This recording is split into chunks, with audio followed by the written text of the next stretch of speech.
Aujourd'hui, nous sommes allés à l'UTT, l'Université technologique de Troyes. Nous y avons rencontré Julien Proust, enseignant-chercheur qui a eu l'idée innovante d'essayer de recycler les plastiques alimentaires à usage unique. Pots de yaourt, emballage de gâteaux, barquettes de viande. Une fois triés, ces plastiques ont été passés au mixeur. Puis, on les a ajoutés à du plastique pur, que l'on voit ici sous forme de petites billes ou de tiges blanches. L'agglomérat plus hétérogène et coloré, ce sont les plastiques recyclés.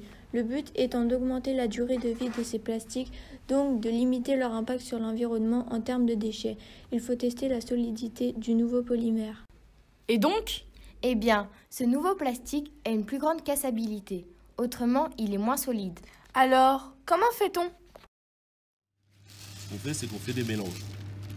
C'est-à-dire que si on regarde bien dans le bac ici, on a de la matière non recyclée, encore de la matière pure comme celle qu'on avait tout à l'heure ici, et de la matière recyclée mélangée. Alors ça, ce mélange-là, c'est 75% de pur et 25% de recyclé. Julien nous explique que lorsque l'on recycle des bouteilles en plastique pour leur redonner une nouvelle vie, on y ajoute du chanvre pour parvenir à créer des fibres textiles synthétiques, donc quelque chose de très différent. Ici, notre nouveau plastique est plus cassant car, composé d'éléments de taille disparate, il faut donc parvenir à mieux broyer. Julien Proust et son équipe ont donc pensé à créer un broyeur dont vous pouvez suivre la vidéo 3D, puisqu'il est actuellement en cours de fabrication. Pour leur projet, l'équipe récupère à moindre coût des moteurs comme celui-là, ce qui respecte aussi leur objectif de recyclage. Il faut maintenant construire une machine.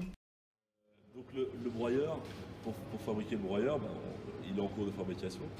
On a vu qu'on avait le moteur. Donc tout ça, ça va venir sur un bâti qu'on a fabriqué. Ça va venir dessus. En fait, ici, on aura le broyeur pour mettre le plastique dedans. Le moteur, il va être là, il va faire tourner les lames pour venir broyer le plastique. Et le plastique va tomber dessous. Et après, il faut écraser le mélange et le placer dans un moule créé exprès. Ces moules sont en aluminium et sont uniques. Ils sont donc très onéreux. Ensuite, on presse les fibres plastiques dans cette machine et on les fond. Mais alors, qu'est-ce qu'on peut faire avec ce nouveau plastique ? Par exemple, des dalles de décoration murale comme du lino. Ou encore des rétroviseurs, mais il faut un moule spécifique. Ou encore des tasses à café. Observez le moule qui a été fabriqué. Et voilà, si tout fonctionne, on crée un nouvel objet et... On n'a pas jeté. On a réutilisé. En augmentant la durée de vie du produit. Vraiment, à l'UTT, on réfléchit. 3, 2, 1... C'est parti pour sauver la planète. Let's go!